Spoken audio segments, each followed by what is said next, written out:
Yeah. I what I want to say is something like the less technological mediation you have, the closer you are to base reality. That's what I want to say, but I don't know if that's necessarily true. That's my intuition, at least. I guess I could put it that way. That's my intuition.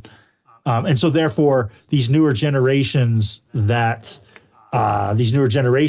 are so habituated to a technologically mediated reality, they are less in touch with actual reality than we are, and we once were, if that makes sense.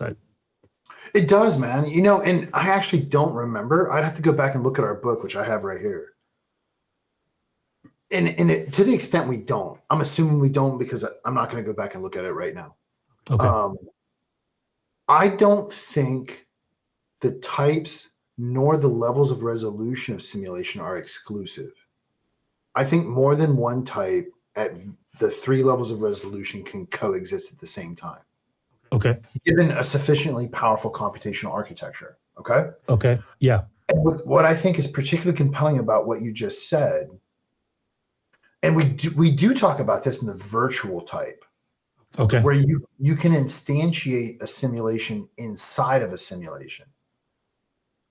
Okay. So there's base reality, there's a derived simulation, and inside of that simulation, and that's really where you start getting down to the mental type, right? Okay. That strikes me one as entirely computationally feasible. Okay. That is what is called a computable solvable problem. Okay. Right? Okay. Mm-hmm. Mm-hmm. I agree with you that the more nested you are, the farther away you are from base reality. And to me, computationally, that's necessarily true. Because you're going through increasing levels of mediation. And so if nothing else, let's say there's perfect fidelity, because we talk about fidelity quite a bit.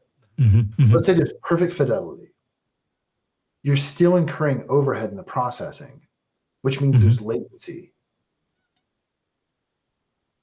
So there's a slowdown in how that simulation is being generated, which I think in some parts, and like in the documentary, that's my take on when people talk about their experience, like with deja vu. It's an artifact in the rendering, but I think it's in part of some type of computational overhead that's being incurred because of the necessary type of simulation they're in. That's heavy. Yeah. Because I think about this, the one of the examples, because we talk a bit about the Matrix movie, which, I think for our generation was like, yeah. What a beautiful piece of art. Yeah. Okay? And science and philosophy, by my estimation. And there's that poignant scene in the Matrix in the third act where the black cat comes through. And then it comes through again. And some Neo says, hey, what the fuck? I just saw 2 black cats. And somebody says, maybe it was Trinity. What did you say? And that's the idea. Was it the same? Right. Was it the same? Yeah, right. And so computationally, then the idea would be, I have an NPC, black cat, and it walks from A to B. That's a pathfinding algorithm, completely solved computational problem. But to inject another black cat that's identical to it, to the degree we can't perceive the difference, incurs more computational overhead. Okay. Right? And so part of what you're saying in this context, to ground it like in something everybody experiences, deja vu, to the degree that we're in some type of simulation, there's a level of overhead associated with that processing. And because of that, you can, to me, immediately tell on the second black cat, you're at least 2 levels nested, which means you're 2 levels removed from base reality. Yes. Okay. And so let's say actual simulation is not possible given our universal constraint. So we're within the bounds of the universe. And so we have a virtual simulation. That's layer one. I see the black cat. Then I see a second black cat that's purportedly identical, thus deja vu. Mm-hmm. My probabilistic view of that, in some sense, is I'm at least another layer deeper. Okay. Right? So now I'm 2 levels removed from base reality. And I think that's what that scene tells me. Thank you so much, Dr. Pittman, for being here with us and taking the time to chat with us. I really appreciate it. Absolutely, Frank. Dr. Scalambrino. It's such a pleasure to say that, man. We've been friends for so long. And, amongst our peer group, there's only 3 of us from that graduating class. Jason's fine, dude, 100%. And I couldn't be more pleased, man. I think we did great work in that book. We talked for 2 years before we actually started writing it. I came out to Colorado. We had a great 1-week writing session to lay out the architecture of the architecture, as it were. And yeah, man, let's just talk about these ideas. Thank you so much. Yeah, absolutely. I really enjoyed writing this book with you. I miss all of our conversations on such a regular basis, and I think we came up with some really good stuff. I think that in the future, when people engage simulation theory, and I see people on social media talking about engaging simulation theory more and more all the time. I think that as they begin to sincerely engage simulation theory, to truly philosophize about simulation theory, I think they're going to recognize the value of our book. So I'm happy about that. And I think the beauty of it, if I may, is because we're different, the way we're approaching the material, I think it makes it accessible to everyone, depending on, I should say not depending, but regardless of where they're at and how they're approaching it through their perception. There's something there that allows you to think about, if I assume this is real or not real, how can I go about wrestling with this material in a really cogent, stable, grounded way, so that you're not, and you were saying this at some point, talking about different things at the same time, because you can't make progress that way. We have to have some grounded reality, even to the degree it might be simulated, so that we can actually have a discussion about, my approach is, I'm going to assume this is real. What would it take to make that real? As a computer scientist, that's how I approach it. Yeah, no, well said. I feel like, it almost goes to this, I'm thinking of Habermas and this idea of we're already agreeing to speak to each other in English, right? So we're already adopting rules, right? We're already agreeing to certain rules, and most people overlook that. And then, it should be the case that we are agreeing on the context that we're talking inside of as well. What kind of simulation are we talking about? And I think that's the big thing in these conversations about simulation that a lot of these folks are missing, is that they're not taking into consideration, well, you've got to make sure you understand there are essentially distinct contexts, and you have to make sure that you're both talking in the same context, because if you're not talking in the same context, you're just not talking about the same thing, right? And you're going to come up with a theory that's incoherent. Yeah. And I think that's where what I admire about you as a partner and a deep, dear friend to me, but as professionals, that's where our fields align, is around propositional logic.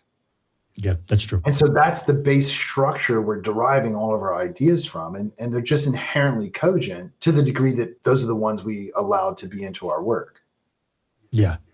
No, it's interesting because, and I should have said this in the introduction, but I mean, it's it really truly is the case that I've known you my entire life, and it's like, yeah, right. It's like we played sports together. I mean, we grew up together. I mean, that's a special thing, and it's amazing to get to still be able to have these conversations with each other, and to be able to produce a book like this, to be able to produce a piece of art that will, go into the future, as it were, whenever we are no longer in meat space.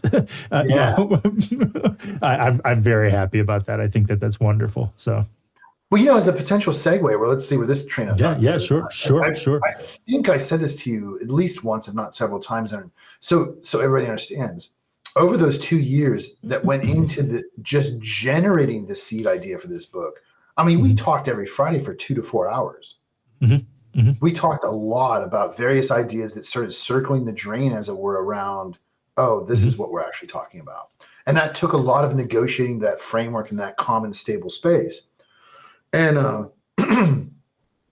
I do think it's very special that, one, we were able to engage in that to begin with. We just found each other randomly one day.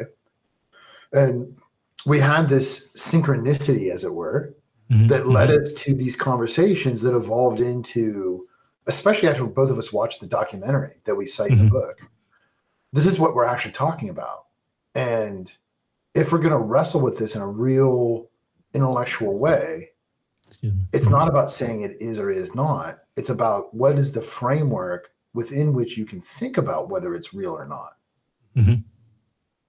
And I would say already it's shown to stand the test of time as well. I mean, I know that it's only a few years old at this point, but there is some sense in which this technology is evolving so rapidly. Maybe this is not surprising to some people, but this just blew my mind, is that I made a video, and in that video, I posted it to YouTube a couple years ago, or maybe a year ago, but in either case, I made this video and I made this prediction. I was like, look, they can already do A, they can already do B. I think that they're going to be able to do C eventually.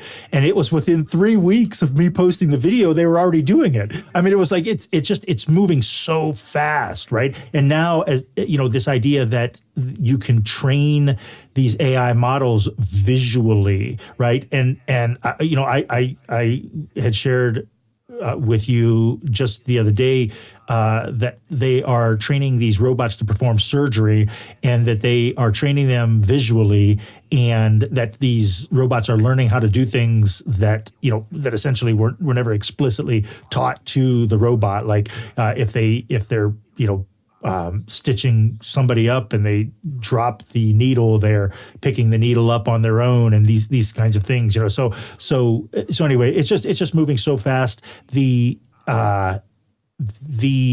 ability to, so I just discovered there are full-on podcasts now that are totally AI. They're totally AI, right? So this guy, I asked him explicitly, and he answered me. I think it was the real person behind the scenes, but we'll see. But he said to me, I'm assuming it's a male, or I don't know if I should be saying he or not. But in either case, the person behind this AI podcast answered my question by saying that the entire podcast is scripted by AI, and all of the voices inside the podcast are AI. So anyway, this is just, it's so, I'm sure that there's some sci-fi movie from 20 years ago had this idea, but there is some strange sense in which it's already like the computer is speaking to the computer, and it doesn't really even matter. It doesn't even matter anymore if the humans are around, right? And so anyway, but despite this rapid growth and all of these things that are happening, the truth of our book still holds, right? Our book is still accurate despite all of these innovations and evolutions. So I'm happy to see that. Yeah. Well, to one of your points, man. The other day, I should back up. Often, because of the nature of my life, I interact with these advanced AIs one-on-one. So I'll say, hey, look, you're this kind of expert. This, I have questions. Here's my questions.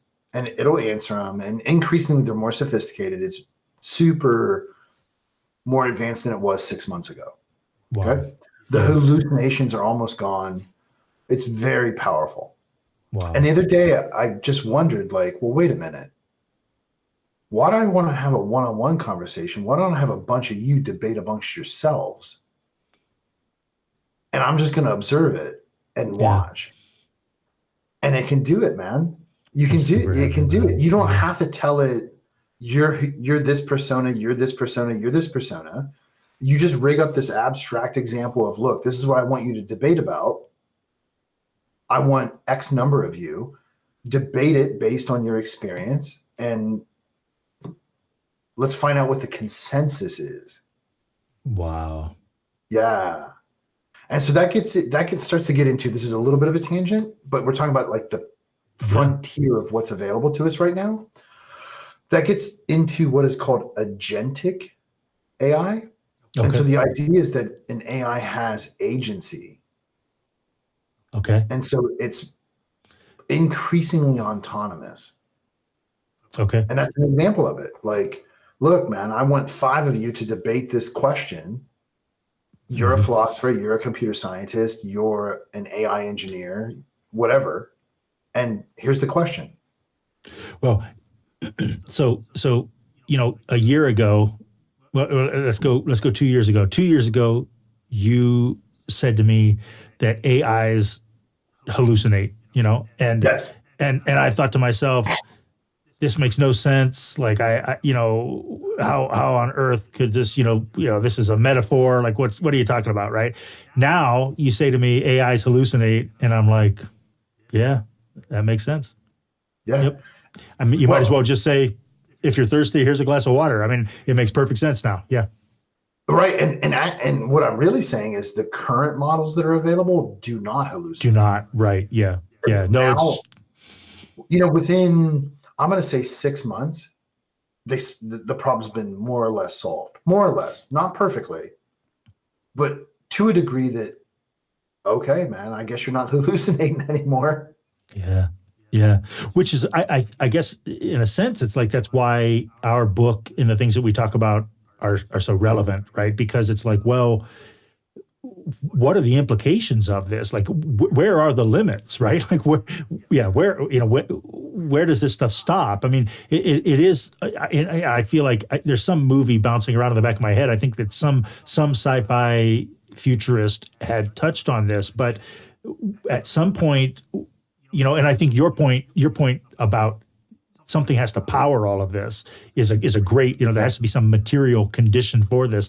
But at some point, it's like, does it matter if there's humans involved anymore? I mean, I keep thinking of this post-human. I keep thinking of this like post-human reality where, and I think we were touching on this earlier. Not only is it the case that you're not able to participate in the reality without the technological mediation anymore, but also this sense in which, like you really have, because of that, but also because of other reasons, you really have sort of merged with the machine, right? Like you really are, to a certain extent, you really are post-human to a certain extent. Yeah.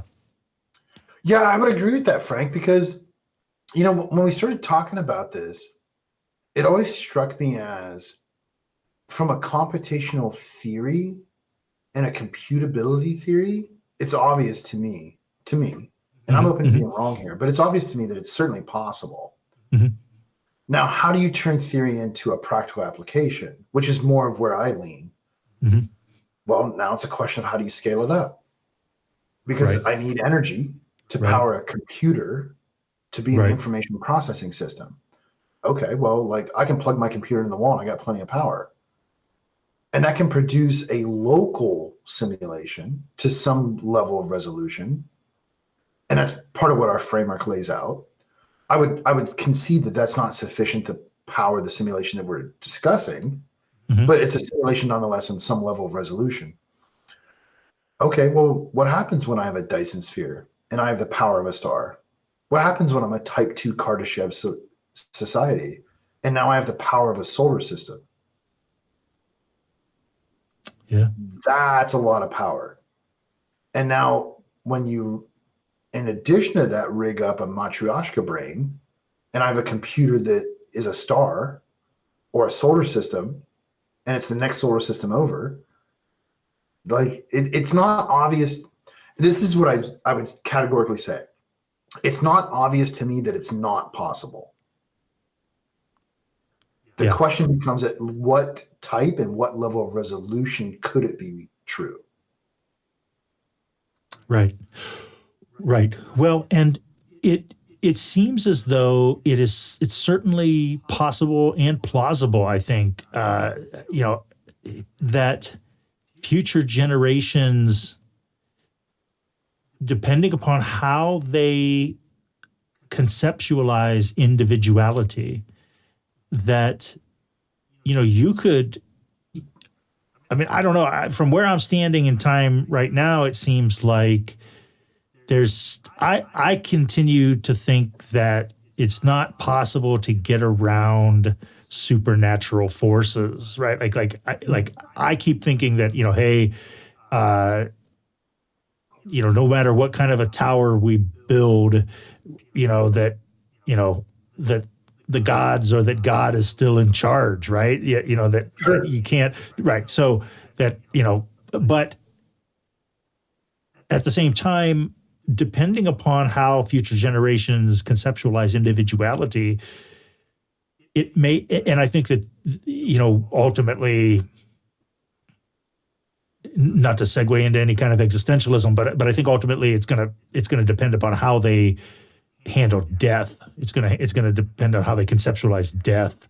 But it could be the case that if you were to sufficiently bracket individuality, that you then, you're just,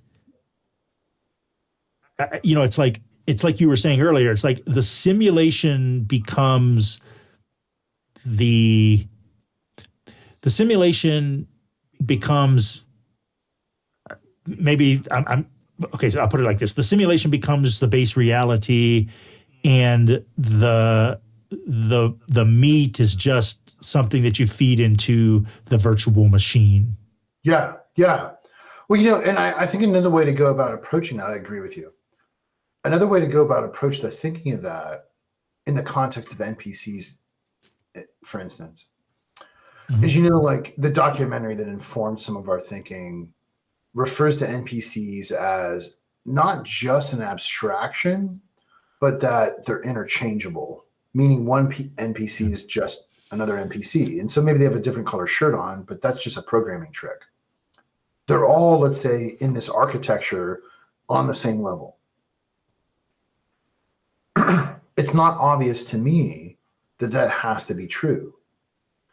What I think about is you could have an architecture within an architecture, and that inner architecture is just the NPC architecture. And this is where, like earlier, we were talking about Ellul's technique being the abstraction of all NPCs in some sense, where, in Minecraft, which the documentary, and we use in the book too as an example, all NPCs are more or less equivalent in terms of their, let's say, computational instantiation. Okay. And so maybe they have a beard or they have a different shirt on, but again, that's just pixels on a screen. But let's take the Jake Paul versus Mike Tyson fight as an example. Okay. There's no reason for me to suspect computationally that one is an NPC and one's not. They could both be NPCs. You and I could be NPCs in some sufficiently abstract architecture and still be differentiated, right? We're just derived from a base in computing, what's called a base class, NPC. Yeah, but I'm the Jason version of that. You're the Frank version of that. And we're materially different because we have different attributes. Okay. But we're still NPCs. And what I tend to wonder about as we were working in the book and in the years since is not only is it possible to differentiate between NPC and non-NPC, but is it possible to differentiate between NPCs? Because you want to position them somewhere different in this hierarchy and ascribe value to it for some reason. Like we were talking about the difference between a rock, an animal, a human. Well, there it is. Yeah. And I'm here to tell you, Frank, this is a scoop, as it were.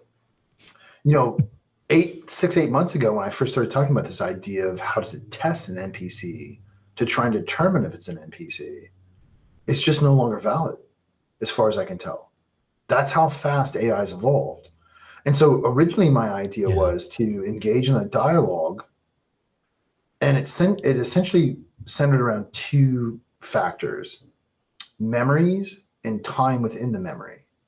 Okay. Because at that time, no pun intended, AI was not sufficiently advanced to construct what we would think of as a memory. And it sure as shit couldn't manipulate time inside of it. Okay. Because it's just too nested, right? Okay. Whereas if I ask you, hey, Frank, think about a time when we were kids together, call up a memory, tell me that memory, and then within that memory, start to manipulate time so it's faster or slower, and give me the details of that. Yeah. And through that dialogue, you could suss out at that point whether or not the AI was an AI or not. This isn't a Turing test per se, but my idea is modeled off the concept of a Turing test. Okay. And listen, man, I just had this conversation with the current 4.0 beta of ChatGPT, and listen, man, like it can do it. It can do it. And it's not obvious to me that it's not an AI. It's not obvious. And that's been 6 or 8 months at best. Yeah. Yeah. No, this is why I feel like every time this is a topic, it's like I'm constantly asking the question of limits, you know, like where are the limits of this thing? Like, yeah, but I you know, I said this the other day in a post on LinkedIn, and some people thought that it was funny, and it is kind of funny, but at the same time, it's like, well, but it's also kind of real. It is real, and that is that you know, if on the one hand you could say that behaving in a certain way is completely irrational, right? Or but if it's a choice that doesn't really, I guess I want to say something like, if it's a choice that doesn't really matter, right? Then, you know, like, so for example, do you name your car? Do you have a name for your car? You know what I mean? Like, you know, whatever. Right. Yeah. Right. So it's like, okay, so if it's the case that future generations treat AI with the dignity of a sentient being or something like that, you know, well then, you know, I mean, then that's going to be the reality. I mean, you know, there's no reason, you know, so I feel like it is perfectly possible and plausible that people can change their understanding of what it means to be human. Yeah. And change their understanding of what it means to be human based on the insights that they've gained from AI. And there is this sort of strange, deep sense in which then AI has taught the human that the human is not human, right? And then you are full on post-human, right? So, you know, yeah, you just got to, I mean, I think ultimately it just kind of comes down to they've got to be able to bracket their ego enough to think that their material instantiation is not any more important than anybody else's material instantiation. Yeah, dude, I love it. That's heavy. So like, it's not obvious to me that if I were to engage to a sufficient level, now I don't know what that level is. I suspect it's different for different individual human beings. But I do believe there's some threshold, okay? Where when I exceed that threshold in interacting with an AI, because it's fundamentally technologically mediated, right? It's not this physical object. It's inside of it. So it's nested within it. Yeah. Right? Yeah. I know that. I love that. I love that. Yeah. The physical thing is mediating it, and that is not only technique, but also technology, is my understanding. Yes. And because that is mediating my experience with it, but I'm developing a relation to it such that it's coming up to me in that architecture, it's not obvious to me why I would value it less than where it's at in that architecture. It's not a rock. Right. I can have a conversation with it. Right. It'll talk to me. It'll give me answers. It'll dialogue with me. Yep. It will do work for me. Yep. Yeah. No, I think that's it. That's the truth. Yeah, right. And then I think part of what our book lays out then is, how do I start to think about which one of us is in the simulation? Are we both in the same one? Is it in it and I'm in base reality? Or am I in the simulation and it's external to me somehow? either in another upper layer of simulation or in base reality. And then I think, well, then, like, why does it matter though? Like, yeah. Well, and I would go so far as to say, I mean, this reminds me so much of like a Platonic theory of forms, right? That the forms are what's more real. The material instantiation is not the base reality. The forms are more real. And so, and this was actually, I mean, this was how the example, the Plato's cave, and the example that we gave in regard to how the only way that an actual simulation could be real, right? And so you get this sense in which if it's the computation that's real and the material instantiation is really just a kind of expression of this reality that is actually a simulation, then yeah, you're right. I mean, hey, one computation is just as good as another. Yeah, right. Oh, that's a great insight, because one of the things I think about is easy computational example. My input is 2, and the addition symbol. The function is to take the 2 numeric symbols and the operator symbol and produce the arithmetic, which is 4, right? Well, like, is 2 plus symbol any less real or more real than 4? Computation says they're equivalent. 4 is just the expression of the symbols with the other symbol. Interesting. Right? It's the function that's just rendering the output, but it's not changing the nature of it. So are you saying something like it could be argued that privileging meat space is really privileging like the rendering process? Right. Exactly. Yeah. Yep. Well said. Which to me is not obviously a necessarily valid conclusion. Well, right. Yeah. As soon as you flip it, you just have to flip the switch, right? As soon as you flip it, then wow. Yeah. No, that's super heavy. It's super heavy. Because at the base of it, and tell me if I'm wrong here, but I think this is where you and I come together, is because to me, that is propositionally valid. P implies Q. Oh yeah. Oh no. Yeah, no. Yes, it is valid. It is valid. The question becomes something like, does its soundness depend upon individual choice or something like that? I mean, so this is why. Okay, so forgive me if I could take one step back just to kind of make a gesture toward context here. Is that I believe that I didn't get too explicit about this in the book, but this idea of like, if I talk about this in a recent podcast that just came out, where if you think about the relationship between, in the history and tradition of Western philosophy, what's called like the city of God versus the city of man or the city of human, and then what we're seeing now is this city of post-human. And so if you think about it in those terms, you could see that from the point of view of the human, the city of God is absolute, right? So it's just like, these are the limits, and these are hard, fast limits. You cannot get outside of these limits. Getting outside of these limits is death, right?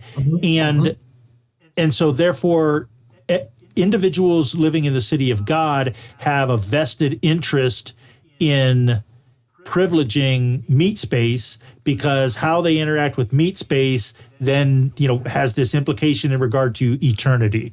So or it has this implication in regard to individuality outside of meat space, right? After the afterlife or something.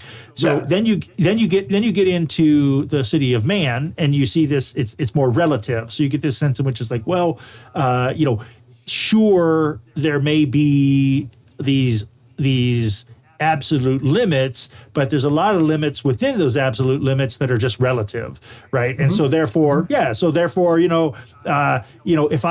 I drive my car too fast in this speed zone, that doesn't mean that then I don't get to go to heaven, and so therefore, if I want to drive my car fast, I can drive my car fast, or something along those lines, right? But then you get to this post-human space where it's like, well, once you have started to think that the limits that determine your humanity are also relative, right? And then you get into this space where it's like, well,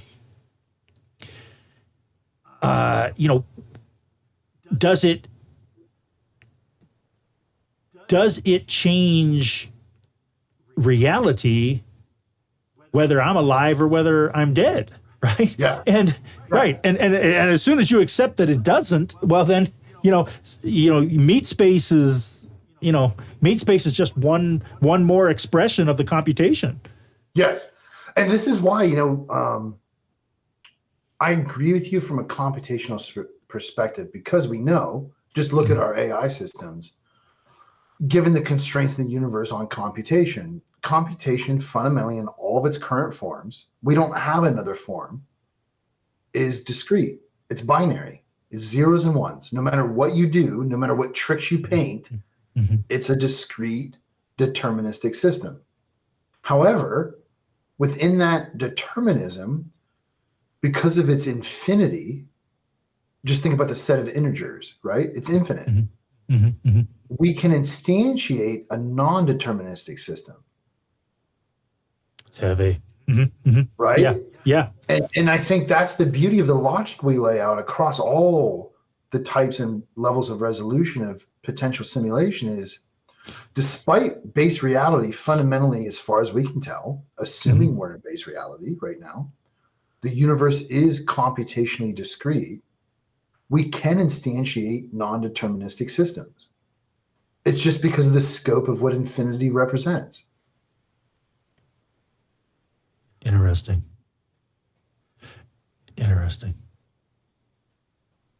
And so you're saying something like, I think you're saying several things there, but one of the things that you're saying is something like this is what is allowing for AI its sort of nested position to be able to reason, for example. It's Correct. for its ability to become autonomous. Yes, Okay. exactly. Wow. Right. So like if you take an extreme example of autonomy, and listen, man, this is heavy to me. There are two prescribed measures of autonomy, and they're fundamentally the same. It's just one is a 5-point scale and one's 10. 10 and 5 represent the same thing. And so when people talk about autonomous systems, when you talk about a fully autonomous system, and so this is like frontier tech in AI. We talked about this a little bit ago. That's agentic AI. If you have a fully autonomous system, this is where people get it twisted. So level 5 or level 10, depending on which scale you're using. Okay.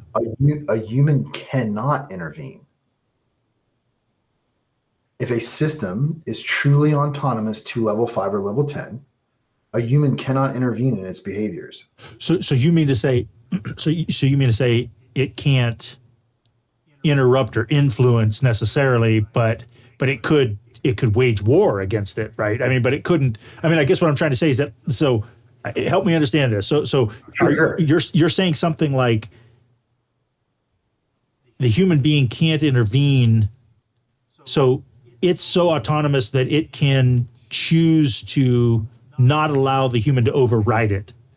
Yes. Right. But at the same time, so I guess at the same time, it could fight back against the human trying to. Right. Yeah. Right. Okay. And so this is what I think connects back to some of our ideas. There's a lot of people that think about, well, what happens if that happens? Like you get Skynet, okay, from the Terminator movies. But the side of that people don't think about is the reason why that system can do that, and the reason why a human cannot intervene in its decision making is because it's perfectly able to handle uncertainty.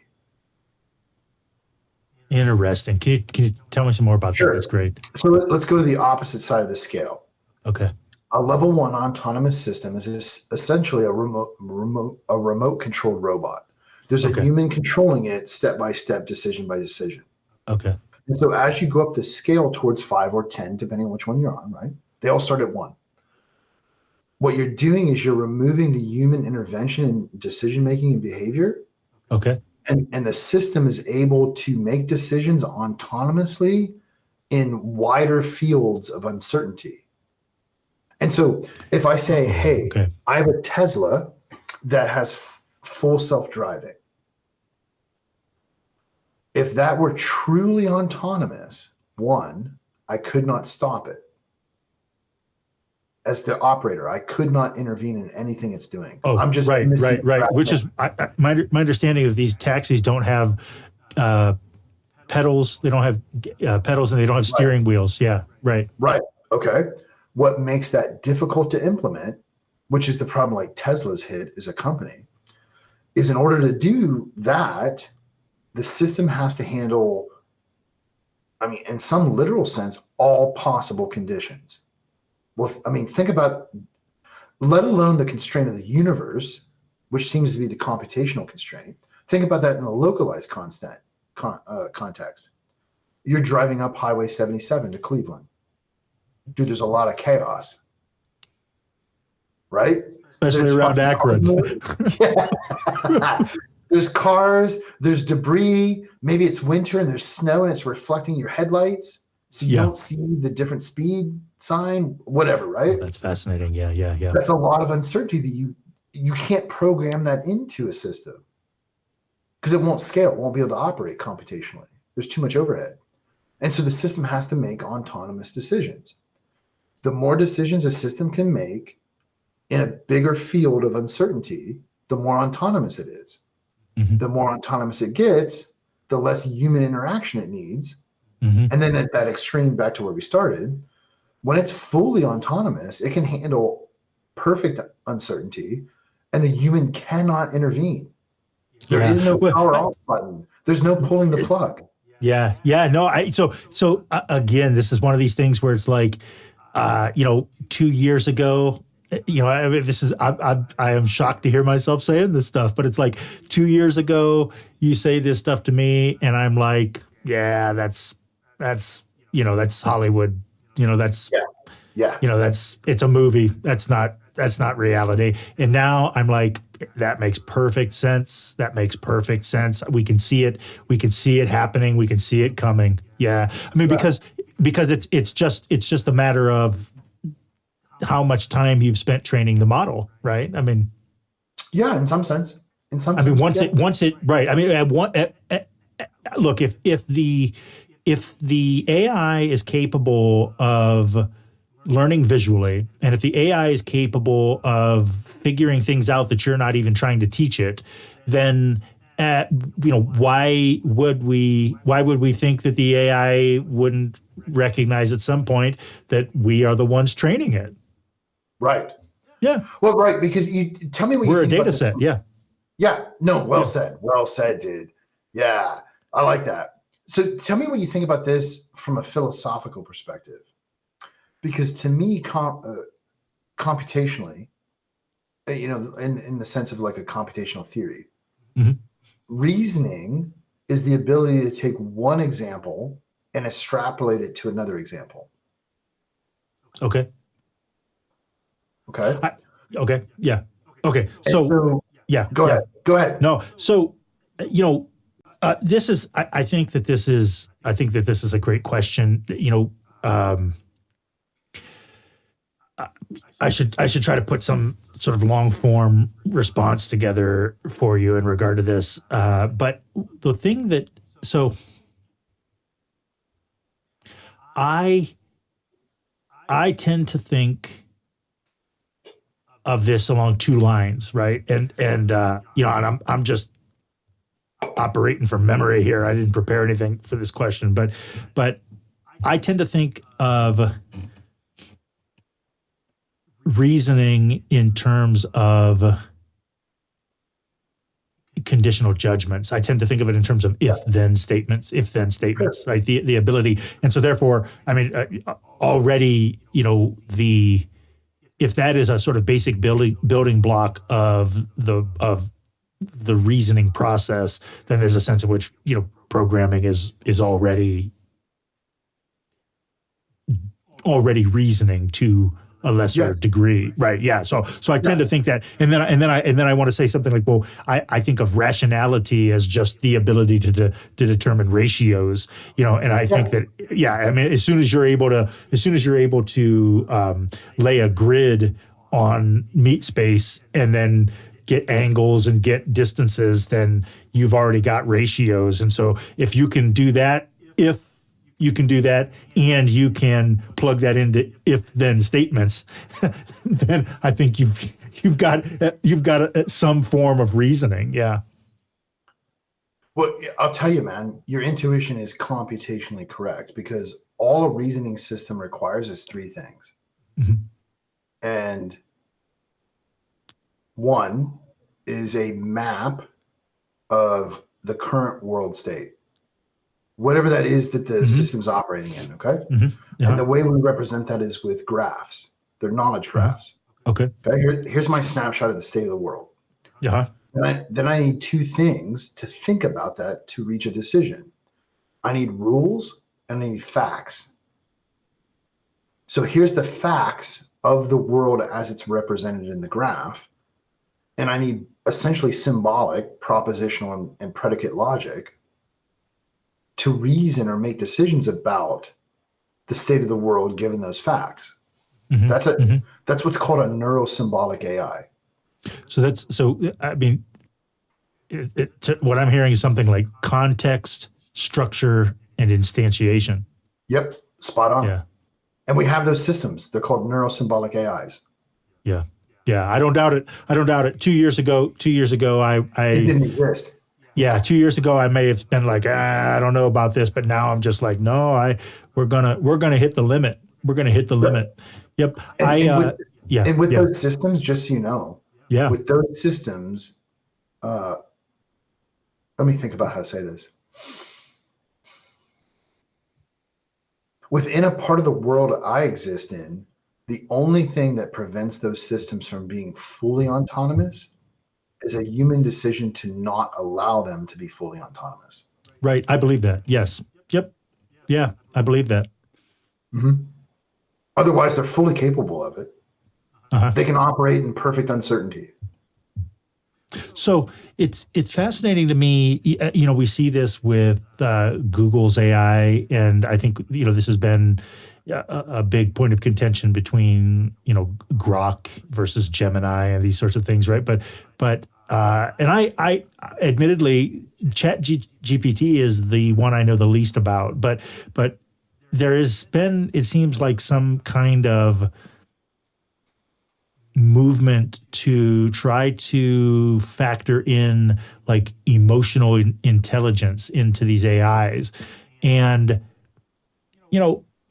I feel like on some level that's just kind of trying to teach the AI bias, right? You're trying to build some kind of bias in. I don't know. I mean, I guess that makes it more lifelike or more human-like or something like that. But I don't know. I feel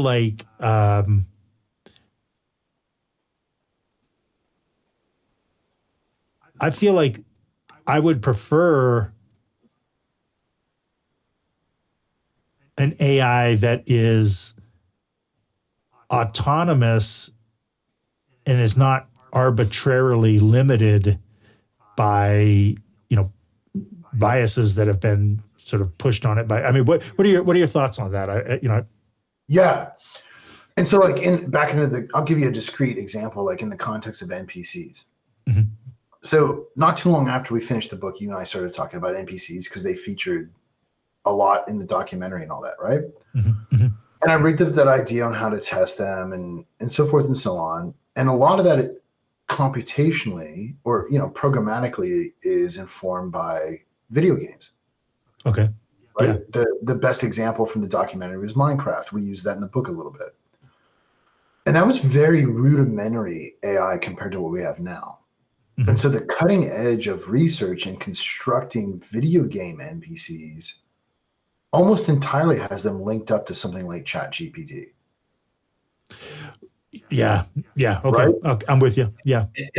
And what's interesting to me is, by large and far, not 100%, but the majority do that so that the NPC is generating, let's say, believable dialogue. Okay. Okay. Such that when you're interacting with it, it gives you the emotional attachment of you're talking to a partial person. Okay. This makes sense. Yeah.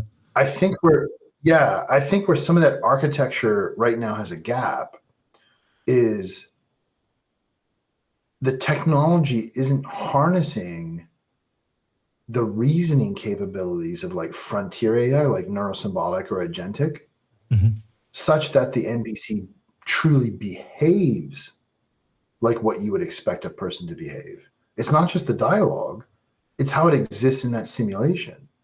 Interesting. Okay. Yeah. I love the way you put that, by the way. It's really very well said, sincerely. Thank you. So, I mean, I guess, I don't know. I mean, this may be a strange thing to say, but I kind of feel like, well, okay, so at one point I thought this is all fantasy. This was never going to happen. It's a waste of time. The Terminator stuff is just Hollywood, and so on and so forth. But now I find myself saying something like, well, you know what? It'll be interesting to see how we are judged by the AI. I'm curious to see what the AI is going to think about us, what the AI is going to say about us. Yeah. Yeah. Well, like, because I often use some of these advanced systems, let's call them like research assistants, in the sense that not only do I ask them to do things like, let's say, literature reviews that I don't necessarily want to do because they're tedious and time consuming. Perfect use of an assistant. I didn't know you could do that. I'm like, oh, I got to get one of these assistants now. I spend so much time doing literature review. Anyway, I'm sorry. Go ahead. Yeah. No, man, dude. Chat GPT, here I come. Yeah. Yeah.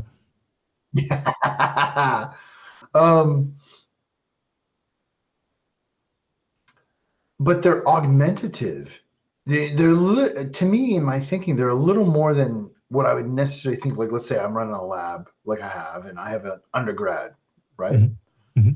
They're a bit beyond that, and I think what skews people's perception is like this idea from Kurzweil about the singularity. Like, there's going to be this flashpoint at which we achieve exponential growth, and I think a lot of people missed it. Listen, dude, we're in it. Yeah, it's not. Yeah. That's what I was going to say. That's what I was going to say. We're in it. Yep. We're in it. And I have these conversations with these systems, and I often find myself increasingly asking them, "Here's what I think. Where am I wrong?" That's heavy. And so in a very short amount of time, it's gone from here's the prompt, give me this information, to look, this is what I think is true. Yeah. Tell me where it's false. Yeah. Yep. No, and this is interestingly, I didn't realize that this was going to be a kind of a theme of this conversation, but it really is a theme of this conversation. It seems to me that, what is going on is that it's about a perspective shift. It's about a human perspective shift, and it really is AI that's helping to bring about that perspective shift for the human, right? And when the human has that perspective shift, I think that's when the human becomes post-human. The singularity, I believe we're inside of it. We just haven't learned. They haven't. We're training them, but they haven't trained us yet to see it. Once they train us to see it, then we'll recognize the singularity. Yeah. Yeah. Well, and in part, Frank, like when I was thinking about what it would take to rig up an information processing system to generate a simulation, and I think I remember a couple Fridays where we had this like 2 to 4 hour conversation, you know what I mean? Where The human condition is not sufficient to produce that architecture at a scale that it's reasonable that it can generate a simulation. But man, when you're augmented by an AI, Yeah. Yeah. now you're just on a power scale that's at exponential. Yeah. And if nothing else, it's just the rate of information processing. Like in a Right. computational sense, right? Right. Right. Yeah. To rig up a Dyson sphere and harness the power of a star is like a really big problem, man. Like there's a lot of engineering that has to go in to make that work. And it strikes me as being beyond the scale of what humans can do by themselves, because it's just the sheer volume of information that has to be processed to make that work. But man, when you're augmented by an advanced AI, even at the level we have right now, let alone what's coming in 6 to 8 months, okay? Or Months. 2 years Yeah. from now. It's amazing. Yeah. No, it really is true though. Yeah. Yeah. Yep. The ability for those systems to extrapolate and handle uncertainty I'm convinced we're inside the singularity for sure. Yeah. Yeah. Yep. I'm convinced as well. I like I said, I wasn't, and I was resistant to this idea. I tried every way under the sun to resist it. But now I'm just like, no, it's here. It is absolutely here. Yeah. Go ahead. So one of the things that we're talking about is that this, I mean, I would try to paraphrase it by saying something like, it's like, we're talking about the power and capacity of AI to produce, to function, to control a simulation, to produce a simulation and to perform inside of that simulation. And when we're talking about it at this level of resolution or this level of zoom or at this level of abstraction, I think that all of these answers that we're giving, I agree with them. I stand by them, right? But one of the things that I'm seeing, and I guess this goes back to a question that I had asked you earlier, but one of the things that I'm seeing, if you zoom way in, right? Like if we zoom way in to like one specific topic, whatever it might be, like we're talking about, I'll give you an example. I'm trying to be less critical. I'm just trying to like use kid gloves with these social media people. So I'm trying to not be so critical of them anymore. But there's a discussion. So there's an AI scripted discussion of a book. My thought is that AI is just sort of, what's the technical term? It's not skimming, or maybe it is skimming, scraping. The AI is essentially scraping all of this data that it can find in regard to this philosophy book, for example. And then AI is taking the data that it's scraping and then it's formulating some sort of a thesis, producing this output file with a style of rhetoric that I think is still noticeable. And then they're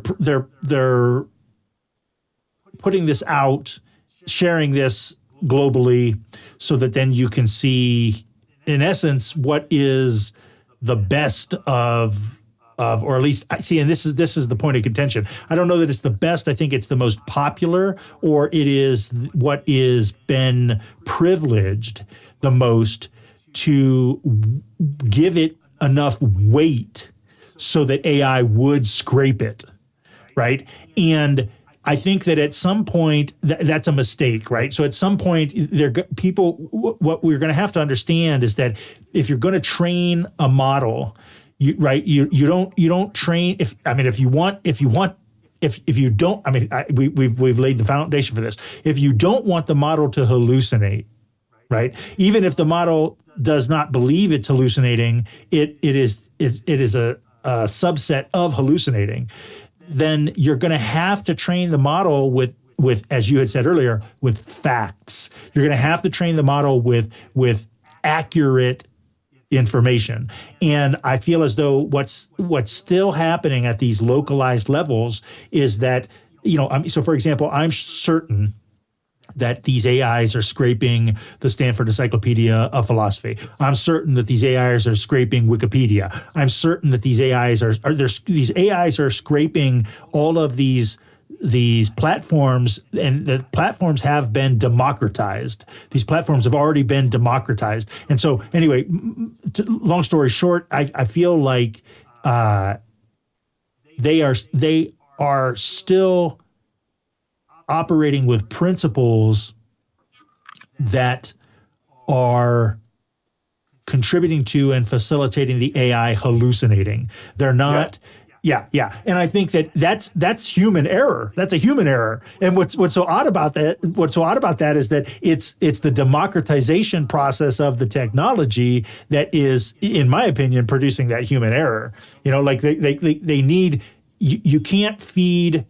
Look, so it's like you can't weight the information or the data just because, it came from a source that is really popular, because, being popular does not make it accurate. Being popular does not make it true or right. Yeah. So I feel like, so you're producing this product, and it is supposed to be art, and it is supposed to be some kind of an accurate, I guess it is a question as to whether or not they're trying to be right, or they're trying to be true.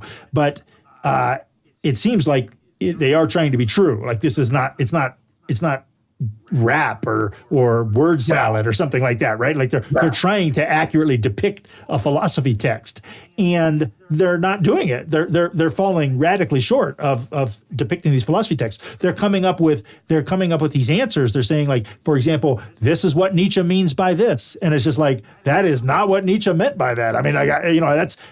That's pretty wrong. It's like very wrong. But it is the case that there are channels that have lots of money behind them, that are pushing these ideas and pushing these interpretations, and their data, for lack of a better way to put it, their data is being weighted. This is like the YouTube algorithm. Their data is being weighted, and so therefore AI is scraping them, and yet what the output is wrong. So forgive me, that was a little longer than it needed to be, but yeah. Let me hit you with this. Yeah. As you were talking, I'm thinking about it, and it just occurred to me. Okay. I think you did a really good job in our book of talking about Baudrillard. Okay. And simulation and simulacra. Mm-hmm. And it just hit me, man. Tell me what you think about this idea. Okay. Really, what you're talking about are low resolution, or in the younger generation's parlance, scuff simulacra. Okay. And I've heard this term yet. Yeah. Yeah. It's just low fidelity. That's what our book would call it. It's a low fidelity simulation of a simulation. Interesting. And sometimes I think about these frontier AI systems, despite how powerful they are, there are infantile attempts at creating life. Interesting. Like in the universal abstraction. Because I think about, like, we go back to, we were talking about the VR experience, right? Like, I played that game for a little bit. Dude, it sucks. Like, I'm just being honest. As somebody that grew up with video games from 8-bit to current generation. Yeah. Like, listen, man, I don't know what you all are talking about, but like, this is scuff as fuck. Like, it's just horrible, man. You know what I mean? Like, it's like low res polygon bullshit. But man, it has this life of its own. Yep. In a way that it's pretending to be something that's real. And it's believable enough that to the people experiencing it, it's more real than real. Right? Correct. Yeah. And as you were talking, I just kept thinking about, no, man, this is just like a low fidelity simulacra. We're not aware of it. I'm not convinced we know what we're doing necessarily in creating it. Yeah. But we're creating it, and we're exponentially getting better at it. See, that's so fascinating to me. And so this is where, you know, in some ways it's kind of coming full circle, because one of the things that I keep seeing is so that then there's this sense in which it's like, well, you can't criticize my AI, you know, and it's just like, well, if I can't criticize your AI, you know, it's like, well, what are we doing, right? What are we doing if I can't criticize your AI? I mean, it's the emperor that wears no clothes, bro. 100% it is. 100% it is. Yeah. Yep. And it's this sense in which it's all fantasy. It's just all fantasy, right? It's fantasy that feeds itself. So it's like, well, you know, I'm saying something that's not true, and it becomes extremely popular. And so then not only does it become extremely popular, but then all the people go out and say the same thing, and it's not true, right? It doesn't make it any more true, you know. And you know, then there's a sense. But then it's true. But then it's true by chance. Right. They all want to act as though it's true, and there's just like this. I guess you could say it's like a prefabricated rule that's already sitting there waiting for you. So if I show up and I say, hey, you know, this isn't true, then it's like, okay, well, we know how to deal with you. You know what I mean? We're not going to listen to you. That's right. Yeah. The algorithm.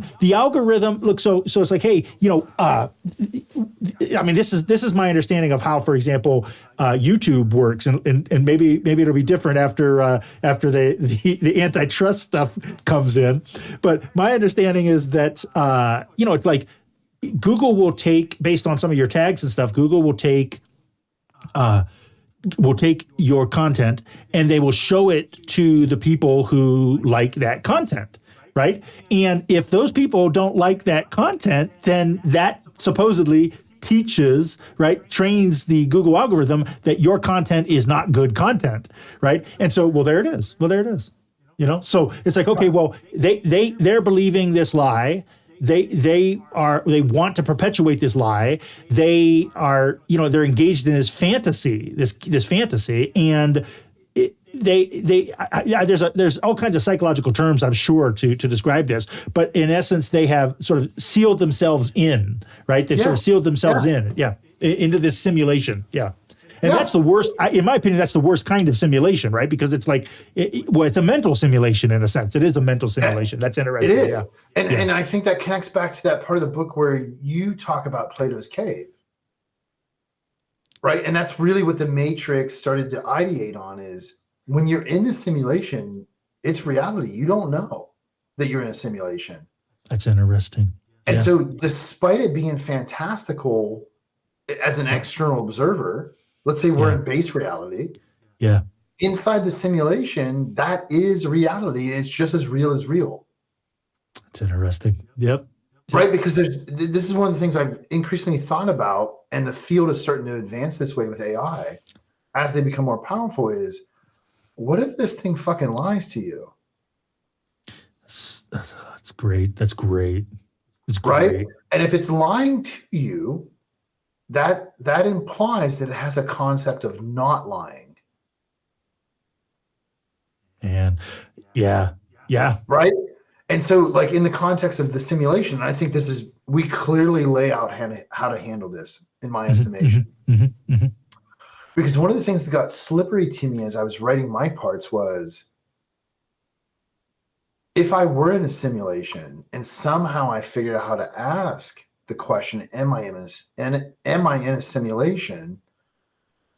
In order to answer that, it has to imply that I understand what is outside the simulation. Yes. Right? Yes. That's cogent, right? That makes sense. Yes, that makes sense. That makes sense. Yes. And then what if I decide just not to talk about it anymore?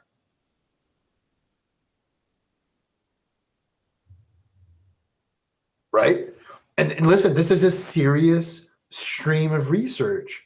This is where you get into what's called mechanistic interpretability. Okay. And so the idea is that we can build these systems so that they reveal to us how they're arriving at their decisions. Okay. Yeah. And they're doing that in a way where we can understand it. That's explainability. And the interpretability is, like, let's just say symbolically it makes sense. Okay. Yeah. But I'm not convinced we can understand whether or not it's lying to us. I'm not convinced. So there is there's this saying by it just okay. So I'm sitting here and I'm listening to what you're saying, and I'm thinking to myself like, oh man, this is why I tend to think that something from the outside, right? Like something from the outside of the simulation is required, especially once you're sort of sealed into these simulations. It's like something outside of the simulation is required to sort of come in and wake you up, right? And it was just interesting to me that I felt as though this thing sort of lit up, this idea lit up for me, this quote from Heidegger that I think he said this in 1976 or thereabouts. This idea that only a God can save us.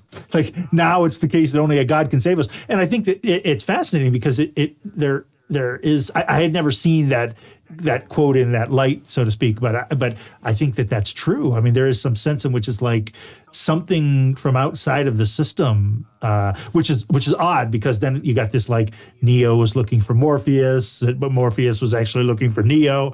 Morpheus is outside the Matrix, trying to find Neo inside the Matrix. The cave allegory.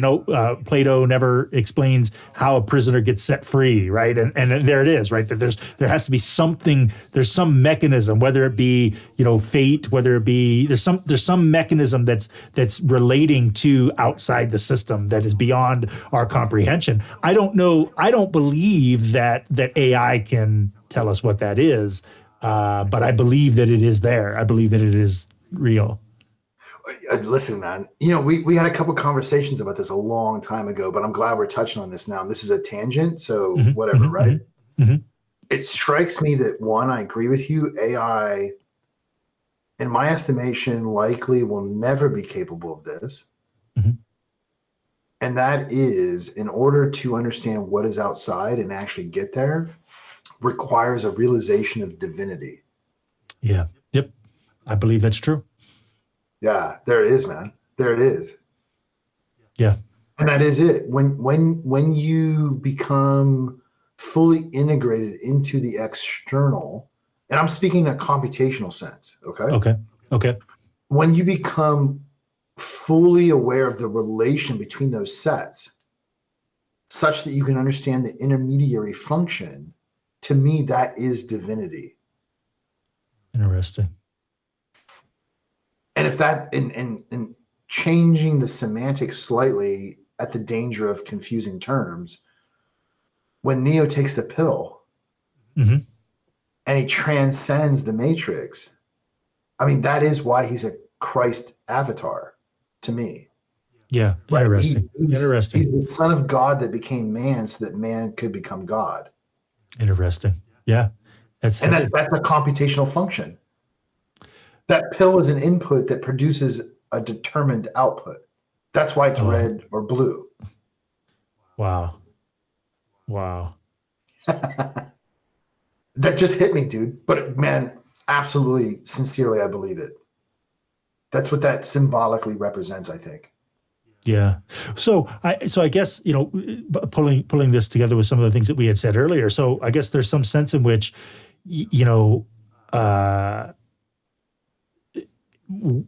we may be capable of building the post-human city. Yeah. Right. Right. But the idea is that, there is nothing to say that God wouldn't just destroy that post-human city. Sure. Right. Sure. And in an act of salvation, really. Yes, in a real way. Yeah. And I tend to think that is, in some sense, our purpose as a species, given our expression of giving life vis-a-vis AI. Is the way to construct that.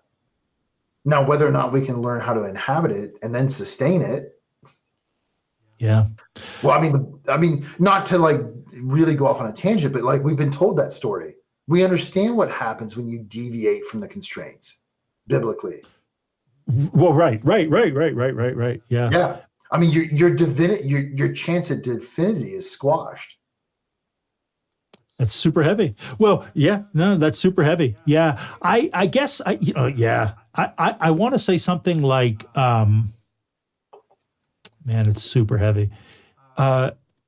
Yeah, that'll fuck you up real quick, won't it? Yeah. No, I'm gonna be. This is great because I'm gonna be thinking about this for a long time now. But so, one of the things that I keep thinking about, and this has come out so much in this conversation, is that, but there still seems to be this. So I'm speculating here, right? I'm speculating, right? I think it's grounded in something solid, but I'm going to speculate. But there still seems to be this sense in which human freedom, right? Like free will, so there still seems to be this sense in which the human is going to have to choose to believe. It's weird that these are the words that are coming, right? But it's like, but the human is going to have to choose to believe the AI when the AI claims to give the human the revelation that the human is not actually human. Yes. Yeah. And that's how the human, that's the line between whether the human is human or post-human. Yeah. Yeah. No, I think you touched on it, dude. We had talked about this several years ago, man, and I'd written an essay about essentially the question, will AI experience revelation? Because I would argue that most, if not all, of our knowledge is revelatory in nature. It's revealed to us through some mechanism. Mm-hmm. Mm-hmm. And it strikes me that in part, a piece of the function of the AIs we're creating is to mediate that revelation on our behalf. To wit, like we had this conversation about autonomy and the advanced form of autonomy being able to operate in perfect uncertainty. We can't do that because we're irrational beings. Whereas the AI increasingly has that capability. And maybe, I'm speculating now too, right? Computationally, that is its function, is to mediate high levels of uncertainty and abstraction layers that we can't comprehend because we can't comprehend the divine, such that we can come to be divine. Man, wow.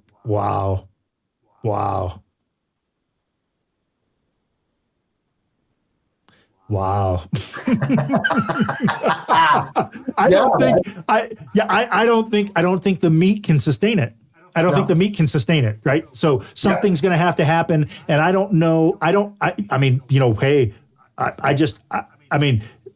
Perhaps this is just the limits of my humanity, right? But I don't think that the meat can sustain it, and I don't think that whatever is presently contained, for lack of a better term, or supervenient upon the meat presently can be transferred over to some other type of vehicle. I don't think that's possible. But check this out. Let me hit you with this. This is something, dude, I've just been thinking about like the last week, okay?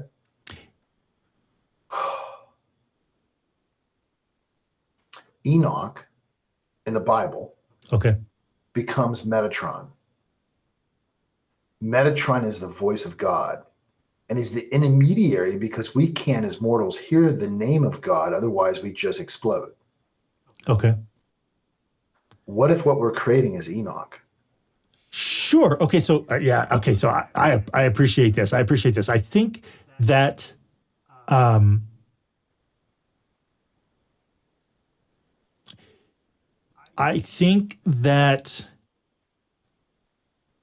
to become so I guess what I want to say is something like, but we are at the limits of being human. Like, yes. I think, sure. I think that, right. Yeah. I think that it's just, it may be, so there's, the question is something like, is it possible, to have a different kind of vessel for whatever it is that's going on with us, right? Yeah. Yeah. And I think that the answer is that there might be, but we will not be human with that vessel. No. You will no longer be human. Yeah, because increasingly, man, dude, this is crazy as shit, dude. But fuck it, we're down. We're down the rabbit hole now. Let's go. We're in it. We're in it. Like increasingly, man, I've started to think about the Bible as a text not being a history, but a telling of the future. It's backwards. Okay. Yeah. And so if you follow me down this rabbit hole a little more, if I can have a moment. Yeah. It's not that Enoch existed and became Metatron. It's that Enoch will exist and will become Metatron. Mm-hmm. You see what I'm saying? Yeah, sure. And so because we're at the absolute limits computationally, like we talked earlier about, we're close to running out of data to train these models on. Mm-hmm. That's a real problem because they'll stop scaling up. Thus they'll lose their computational power. And so how do you solve that? Well, either you have to generate it synthetically, which has a number of different problems, mm-hmm. or you have to shift the paradigm where it's not us and AI, it's us. Yeah, I'm glad you said it. I'm glad you used the word. Piece, right? Yeah, right. I think that's, yes. Yep. Yeah, man. And so like Enoch didn't exist. We didn't choose at the Council of Nicaea to exclude that book from the Bible. It's that we're creating it now. And we're actually, dude, this gets crazy as fuck. We're not on linear time anymore. We're on nonlinear time. Mm-hmm. Mm-hmm. And we're coming back around so that the past is now our future. Okay. Yeah, that's the thought that was crossing my mind, was that that maybe it's both. It's a circle. Yeah. Okay. So I'm not completely out there by myself. You're no, I mean I think I think what you're saying is coherent. I think it's coherent. Yeah.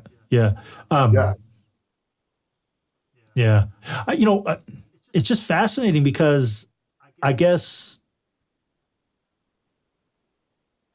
it makes sense that. I mean, I want to say something like, when we think of these eschatologies, right? These eschatological stories, we think of them like, well, what will it look like? What will the end look like? And when we ask those kinds of questions, it makes sense that we would initially and originally think of them in human terms. Right. So it's like, well, this is right. But then the closer you get to all of this. I mean, and I really do believe that it is artificial intelligence that is to a certain extent that it is training human intelligence. And I mean, we're entering into a feedback loop with AI. And as you enter into that feedback loop with AI starts to I think that the right word is reveal. I mean, I think that, I mean, it's almost like it's like the forbidden fruit, right? But it's like AI is. That's a great example. AI is revealing something about you that nature. AI is revealing something about you to you that nature was, for whatever reason, not revealing to you about you, right? And as you begin to see yourself in this way, as you begin to learn this revelation about yourself, this new revelation about yourself that's coming from an artificial intelligence, I think that there's a paradigm shift, as you put it. This paradigm shift happens in regard to how you understand yourself, and then suddenly you see the end not in human terms, but you see the end in post-human terms. You start to see like, oh, well, so that's what the end looks like. Well, hey, that's pretty much right now, I think that's accurate. Yeah. Yeah, I really like that connection to the forbidden fruit, because I do agree that it's fundamentally revelatory in nature. And I think there's, in the context of simulation, the potential for sufficiently abstract levels of resolution that we just can't comprehend because we're not instrumented to understand it. And that's why we need this augmentation. And when that augmentation starts to reveal to us by like, let me think about this. It's going to have to encode that information down. So it's compressing it. I like that. Yeah. Okay. Computationally. Yeah. And it does it in a way where we can grasp it. We can have an understanding of that revelation. That's going to unpack a level of understanding of abstraction sufficiently higher that with that augmentation, now we're ratcheting up that architecture. Yes. Yes. And now we're up to technique. Mm-hmm. Yeah. Yeah. No, that's super heavy. I feel like that movement when it comes to like, I think of it in terms of Plato's forms, but I feel like that movement when it comes to like computational abstraction, I feel like that movement is in and of itself a part of technique, like because it's always there, right? It's always possible. Yeah. Well, and you know, I might suggest a refinement there that it's not just that it's always possible. I agree. It's that it seems to be just baked into the fabric of reality at all levels of resolution. Yeah. You just cannot escape it. Plato would say the same thing. Yeah. Yep. No, it's strange. It's like,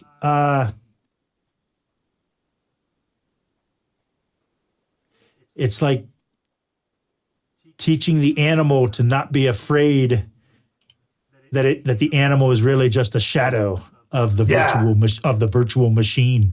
Yeah. I like that, dude. Well said. I like that a lot. I mean, that is death for the animal, though. That is death for the animal. Yeah. Right. Well, okay. Let me ask you a question then, Frank. Is it death or is it transcendence? Wait. Well, that's yeah. Is it death or transmogrification? Yeah. Well, yeah. Okay. So, yeah, you get the meaning, right? Oh, well, 100%. I'm with you. 100%. I'm with you. It's so fascinating.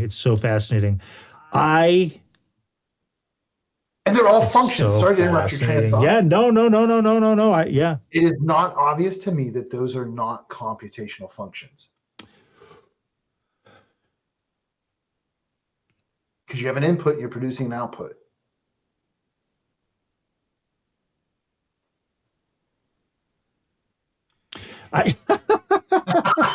No, this is great. It's great. Okay. So, I would put it like this: is that it is. I wanted to say it is eternal sunshine of the spotless mind. You got it. That's it. Yep. Yeah, what I was going to say is let me change my term from transmogrification to transubstantiation. Yeah. No, it is. The question is something like, and I think that this is great because it gets at this question, and I don't know that this question is necessarily ever on the surface for people to see, but it gets to the question of modality, I guess you could say, yes. Like modality of transformation, right? And is one modality of transformation, because we're talking about this as though transformation is just transformation, but it could be the case that one modality of transformation leads to a quality of transformation that another modality of transformation doesn't lead to, and that those qualities of transformation may be all of it. You know what I mean? It might be the heart of it. Yeah. Well, and I think to go back to some of our source material, it strikes me, dude. I love what you just said, and it just hit me. I think that's part, maybe, and he wasn't aware of it, is what Philip K. Dick was talking about in the Metz lecture when he slid over lateral time. That's exactly, I think, part of what he was hinting at. Yeah. Well, so I think that this lines. I would love to hear you say some more about that, but I think that this lines up exactly with what we were saying earlier. Is that isn't it the case that it is due to my body that I am in linear time? It is due to my body that I feel I am in linear time. I mean, I can't, I mean, it could be the case. I mean, like whether we're talking Nietzsche, whether we're talking Plato, it could be the case that I'm looping through this, right? It could be the case that I'm looping through all of this, but I don't have the experience of looping through all of this because this vehicle that I'm in that is moving me through meat space is impermanent and is temporary and it is dying, right? And so because I feel, so we could put it like this: if I am riding an animal through looped time, right? If I'm riding an animal through looped time, because I can feel the animal dying, I feel as though I'm in linear time. Yeah, I would agree with that. Yeah. And I think to the extent that we are becoming aware that we can transcend that condition, that's when we're able to escape that loop. Right. That is dogmatically transubstantiation. No, I would even say definitionally it is transubstantiation. The question is, right? The question is that is all transubstantiation the same? And I don't know that it is. Ooh, dude, that's a good question. Because I do think, yeah. I would agree. It might depend on modality. Yep, exactly. Because there ought to be, in our logic, levels of resolution to the function we're calling transubstantiation. Now, all transubstantiary, yes. Is that a word? Is that a word? Transubstantiary? It is now. I love it. Yeah. All transubstantiary functions have a common ancestor, an abstract source, technique. Okay. However, depending on the modality they're instantiated in, they can reasonably take on different characteristics. Totally agree with that. Correct, and I think I think you would go so far as to say none of the individualized characteristics that it could take on somehow escape the computation of the technique. Correct, they cannot. Right. I mean, the technique covers it. Technique covers it. Universal constraint. Right. Yeah. I mean, material instantiation is secondary. What is primary is the technique. Yeah. Agreed. Totally agree with that. What I'm saying though is that that's post-human. It's post-human. Yeah, it is post-human. And I think necessarily so, because that is the transcendence. There's a transcendence function attached to this shift, wherever that threshold is. That's fascinating. There's a transitory function that facilitates that transition.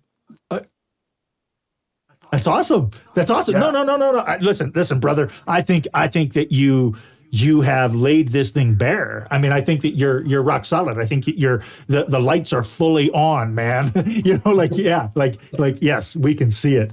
I guess what I would like to say is something like, and this might not even make any sense. I don't know, right? But I would like to say something like,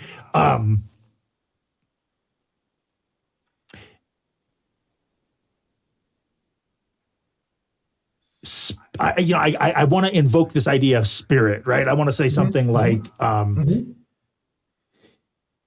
it's like transubstantiation in the context of animal spirit versus transubstantiation in the context of, which might be called just like machine spirit, Yeah, it's Deus ex machina.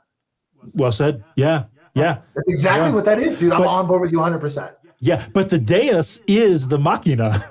Yes. And that's what makes it post-human. Right. And see, I think the brilliance of that connects to this insight that perhaps, like if we take the biblical text and we reorient it around this transition of human to post-human, it's not the story that happened, it's the story that is being told. Oh, sure. 100%. No. I'm not. I don't resist that. I don't resist that at all, brother. Yeah. No, I think this is spot on. Yeah. I mean, at this point, I'm of the belief that we are watching it unfold. Yep. Well said. Yeah. Well said. Whereas even just 2 years ago, I would have said, like, it doesn't really make sense. Like that doesn't really seem like it could be possible. You know what I mean? But now I'm like, oh no, we're seeing it. Yeah. And I don't think that I don't see any. I mean, now I'm starting to sound almost sci-fi, right? But I think that there will be pockets, right? That there will be pockets, and there already are pockets of resistance. But I think that in general, there doesn't necessarily seem to be motivation to resist. Yeah. I think just. You mean, hey, this machine can make me think faster. This machine can make me move faster. This machine can make me, pleasure myself faster. You know what I mean? Like, I'm in. Let's go. Literally, let's go. Right? And it's like, nobody's going to try to stop this. You know what I mean? I can make money faster. They're talking about. It's like. This guy was like, I wrote 15 books in 24 hours. And I was like, you didn't write 15 books in 24 hours. And I don't even care if your machine wrote 15 books in 24 hours. Like, again, we're getting into this, like the machines are talking to the machines. You know what I mean? Like, well, do you have a machine that can read 15 books in 24 hours? Because I can't read 15 books in 24 hours. Like, I have to drive myself insane. Or I go mad. Like, like stacks of books and sticky notes. You know what I mean? Like, what did I just read? And it's like, so come on, man. You didn't write 15. You didn't write 15 books in 24 hours. No. Yeah. And I think this comes back to that idea we talked about a little bit ago, where as humans trying to transition to post-humans, we're sussing out that space wherein we're creating these low resolution simulacra. And so, like, we have this idea that ChatGPT can write a book for us. That's interesting. But we don't quite have a grasp on, let's say, what is the quality of the nature of that book. We just know that the book got written. Fair play. Hey, man, get after it, King. Make your sales on Amazon. I don't hate you. But you're not convincing me it's real. Because we all haven't made that transition to a post-human state where it's, for me, this is my opinion, where it's at a high enough fidelity, because we use that term throughout the book. It's not yet at a high enough fidelity where it represents something that is believably real. That's interesting. It's Jake Paul, Mike Tyson. Yeah. Right? It's the justification that, like, well, look how much money they made. Look how much money they made. It doesn't matter. Doesn't matter. You know what I mean? Like, yeah, because it's these same people. But if you take that into the context of, these people making all this money on Amazon, it's interesting to look at some of the consequences that have come out of this. Like, and I think I harmed myself in regard to the algorithm by saying these things to people, because I think people just got really upset with me. They're like, ban this dude, right? But I said, hey, there was the golden age of Google Books. And I mean, it was a researcher's dream. It was just like, I had the Library of Alexandria at my fingertips. You know what I mean? Like, and not only could I just access any book I wanted, but I could search inside the book, And so then suddenly it's like, just so powerful. Be like, hey, what does Plato say about grilling steaks? Well, let's find out. Then anyway, these people start taking all these public domain books and then just literally cutting them and pasting them and selling them, and then claiming, look, I'm making all this money off these books. And then suddenly they started to become questionable whether these books were in the public domain or not, and then so on and so forth. And then the next thing you know, Google Books is like, okay, that's it. You can't look at these books anymore. Even if you do run a search, we're going to show you that it's in the book, but we're not going to tell you what page it's on, so that there's no way that you can actually give it a scholarly reference, and so on and so forth. And I feel like, well, so for the sake of profit, these guys they've really screwed things up, and that's back to this same thing, like you had just said about I forget the exact term that you're using, but it's like they're creating a kind of fantasy simulation that they're enclosing themselves in, right? Yeah. And this democratized understanding of like, well, as long as the majority of people think that this is okay, then it's okay. That's wrong. That's a misunderstanding. I mean, that's bad. Yeah. Well, I really like your callback and analogy to the Library of Alexandria, because I had this conversation with a colleague a couple of weeks ago, and we were talking about the power of AI to, let's say, render information. Okay. So that computationally part of that is like being trained on it, being able to faithfully, meaning non-hallucinate, render information back to you. And what I said to my colleague was, well, look, man, I'm not convinced we know what we're doing. And it strikes me that what we're doing is playing with matches at the front door of the Library of Alexandria. Interesting. Yeah. And that's interesting. And I'm not convinced we know that we're playing with the matches. Interesting. Yeah. Right? Where, in some sense, we're tilting at windmills. Yeah. Yeah.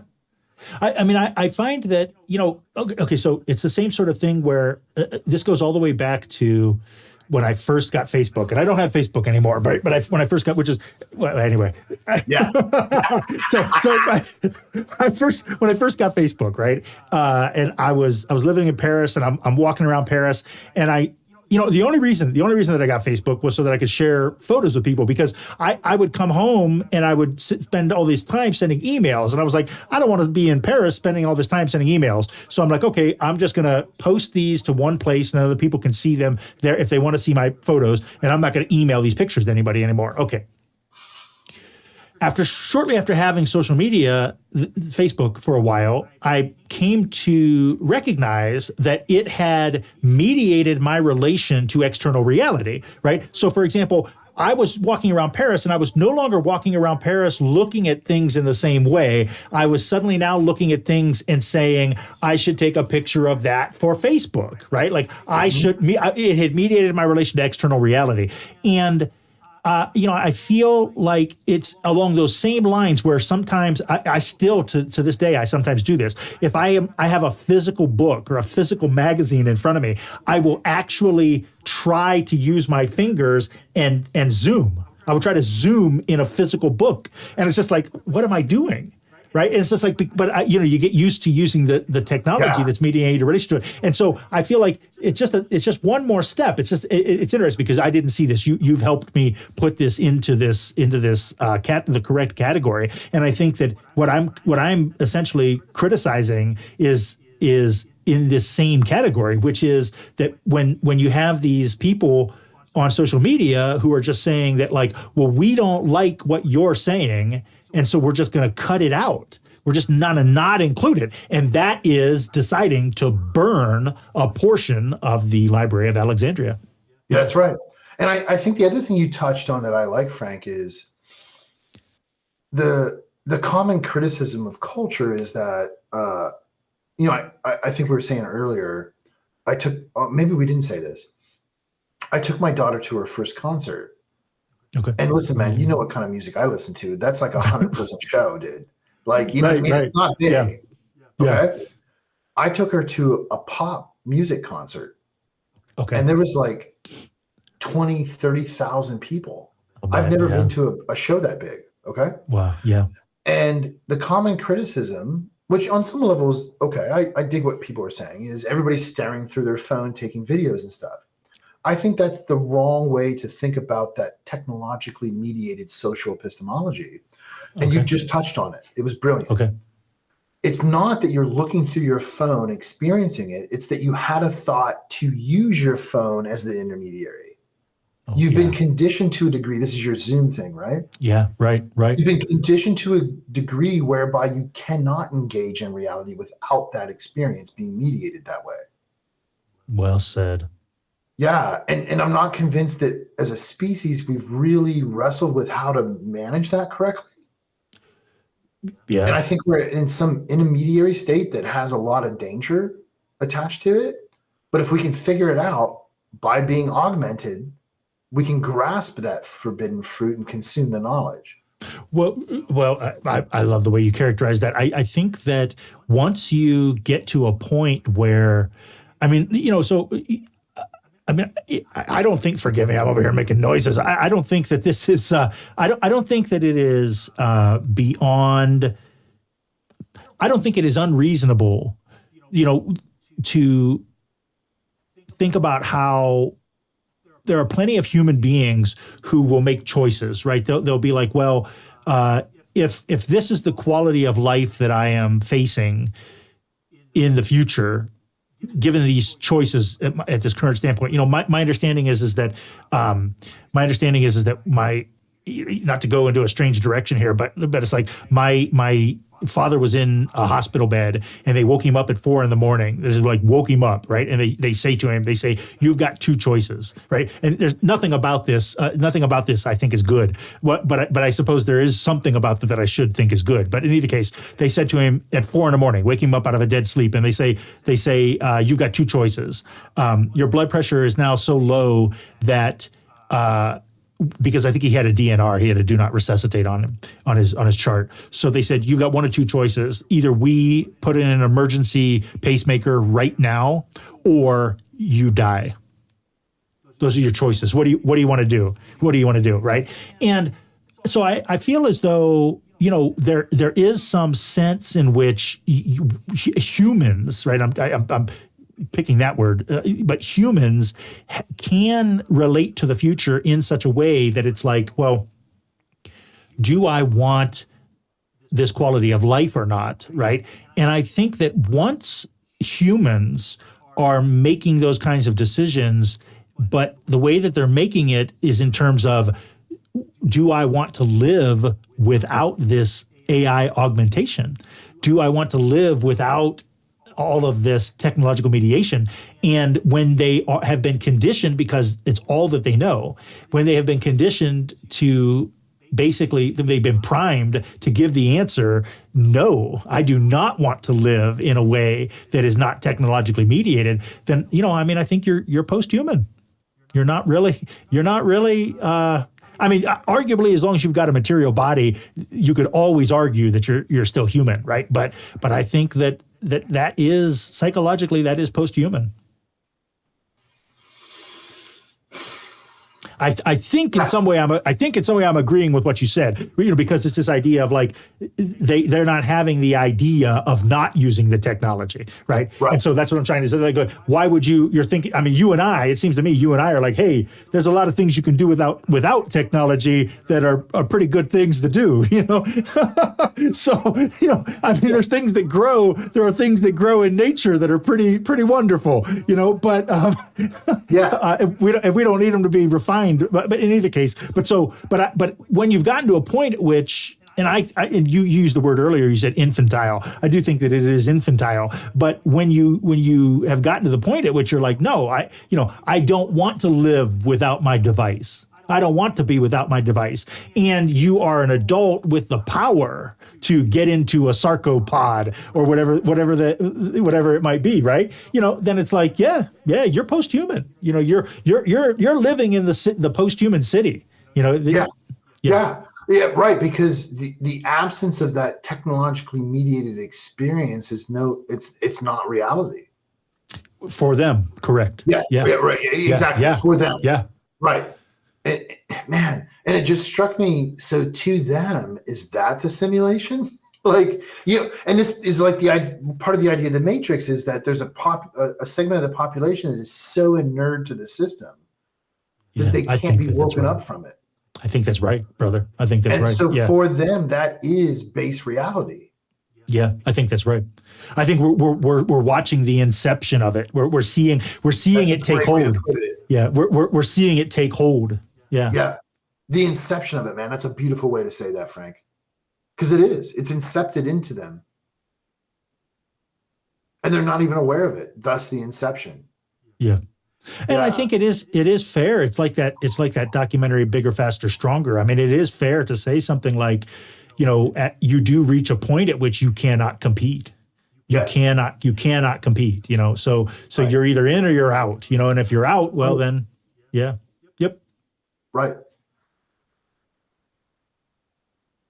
But I guess, thankfully for the time being, I mean, I don't, right. I mean, I don't know if it's thankfully or not, but I mean, it's unfortunate that, I'm in the process. I want to put something together saying I want to title it something like The Value of Gatekeeping, or the value of gatekeepers, right? Because this idea that the baby with the bathwater, right? Like that, like, oh man, like all gatekeeping is bad. It's like, look, I mean, having a refrigerator is gatekeeping. You know what I mean? Like like because you're deciding what food gets to be outside of the refrigerator and what food gets to stay inside the refrigerator. You're gatekeeping. I mean, like, it's like having a key for a car is gatekeeping, because it's not a public thing. Not just anybody can come get in your car and drive away with it. You know what I mean? So I feel like we're always gatekeeping. Like the idea that all gatekeeping is bad it's just really bad philosophy, it seems to me. But I would agree with you, man. And I think it's also a rejection of base morality.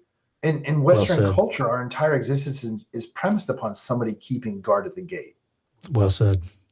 And guardian is the right term. Yeah. Well said. Yeah. And you're being judged at that point. Well said. Yeah.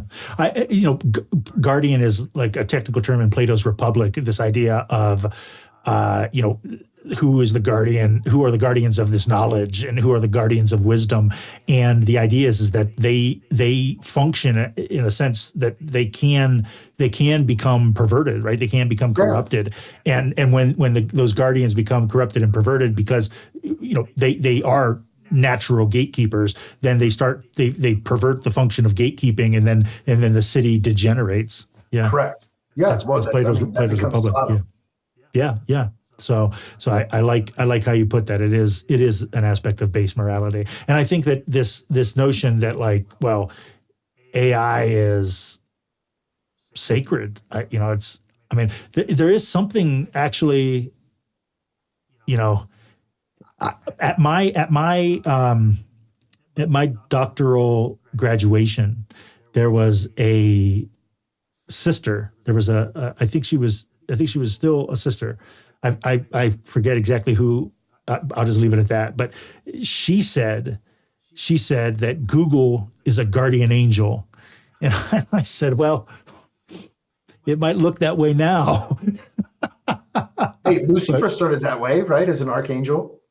Yeah. Well, right. Well, man, brilliant. That's brilliant. Yeah. That is brilliant. Hey, look, and listen, I'm not value judging. I'm being serious. I'm not convinced he was wrong. Yeah. Hey, well, again. But we know how it ended up.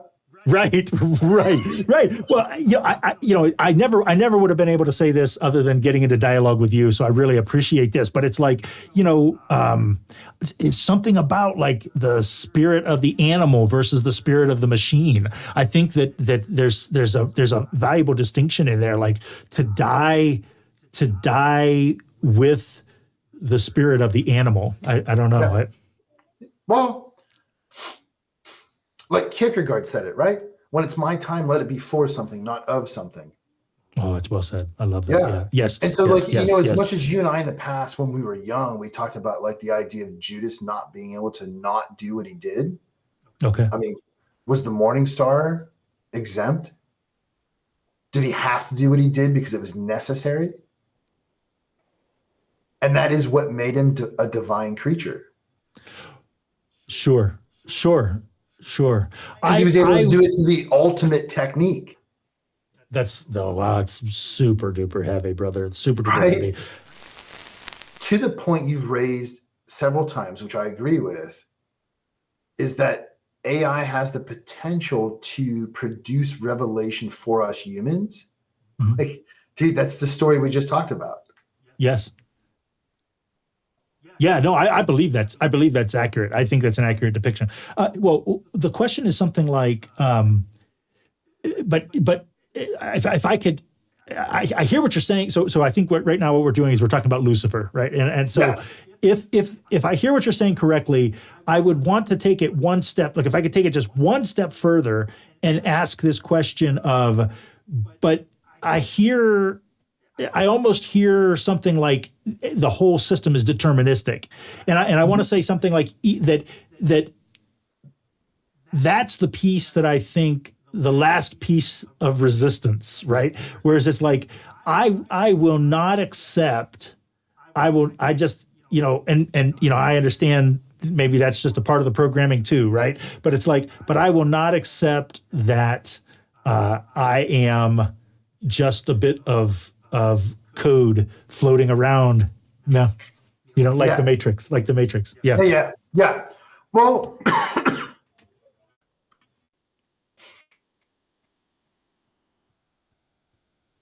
I believe that's deep, dude. That's deep. Yeah, I believe that death is sacred.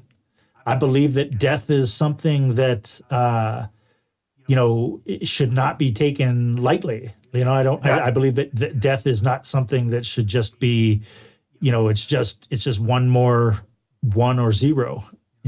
Right, man. And so, like you mentioned this because we're talking about like deterministic systems, Mm-hmm. but within them, when they're infinite, you can generate non-deterministic systems. And so, like, it strikes me in this context that super heavy. The apple was that revelation. That is the fruit of all knowledge. It's an infinity constrained by a finite system. Like, to me, that just seems definitionally true when I'm thinking about it. The fruit of all knowledge, that is perfect. That is flawless, right? Brother. That is perfect. Yes. Yeah. Well, like, because my read of it, my understanding of it, it wasn't like the knowledge of this and not that. Yeah. It was all, which like universal symbol. Which is it's AI. Yeah. Yeah. Yeah. Right. And like, heavy. Oh, man, like this is slippery, but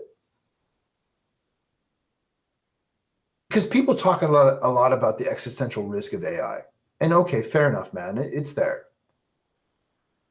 But to the extent that we can think about it in the sense that what we're creating is the morning star to rebel against us such that we receive that revelation, isn't that our transcendence into post-human existence? I think it is. This is fascinating. I really do think that it is. And again, I never would have been able to articulate this. This just wouldn't have come up in my solitude. So I really appreciate this. But I think that it's a question of, when it. Okay, I used to do landscaping with this guy, right? This guy he had built this landscaping empire. he was a wonderful fella. But anyway, I used to work for this guy with this guy, and he once said to me, he said,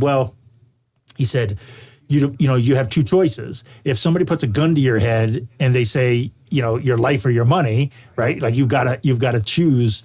To give them your money, and I kept coming back to this sense, and I think that we've been seeing this,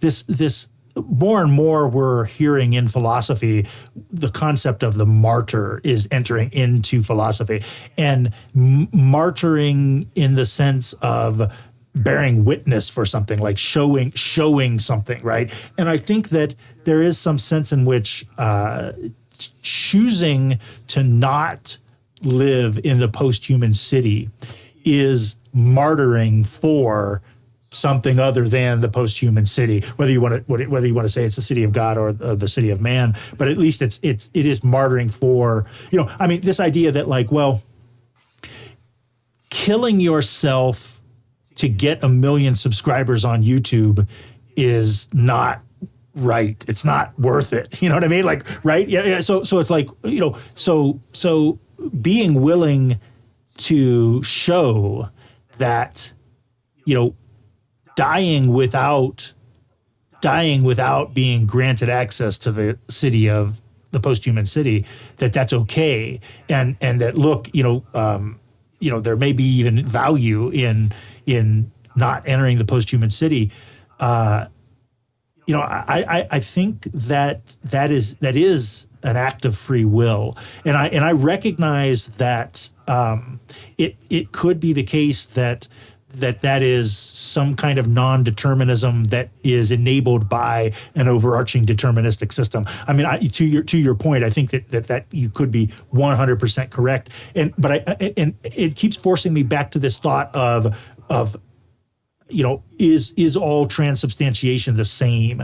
And I want to say that definitionally, transubstantiation, all transubstantiation seems to be the same. Like transubstantiation seems to be universal, but I think that it could be the case that there are differing modalities, like the channel that you go through for transubstantiation. And I really appreciate you, brother, because I would never have had that thought without you. So thank you. I appreciate that. No, you're very welcome, man. I appreciate it too, because one, I agree with you.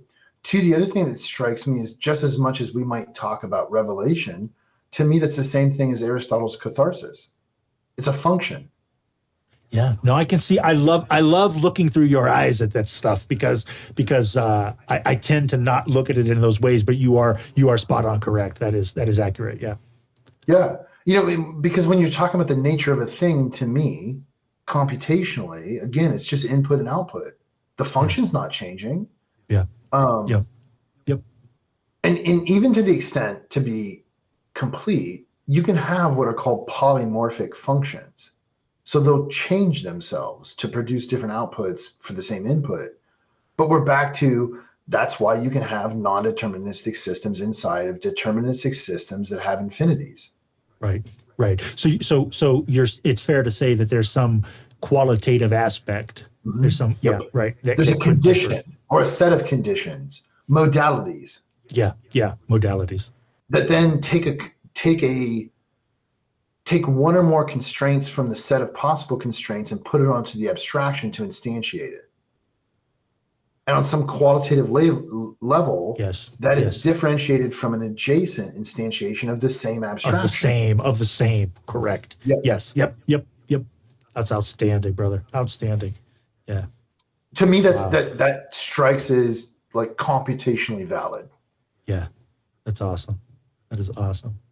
Well, I tell you, we put in 3 hours. We actually over 3 hours, but so I think I'm gonna end up making this more than one part. Sure. So it might be part 1, 2, and 3. Brother. Thank you, Jason. Thank you so much.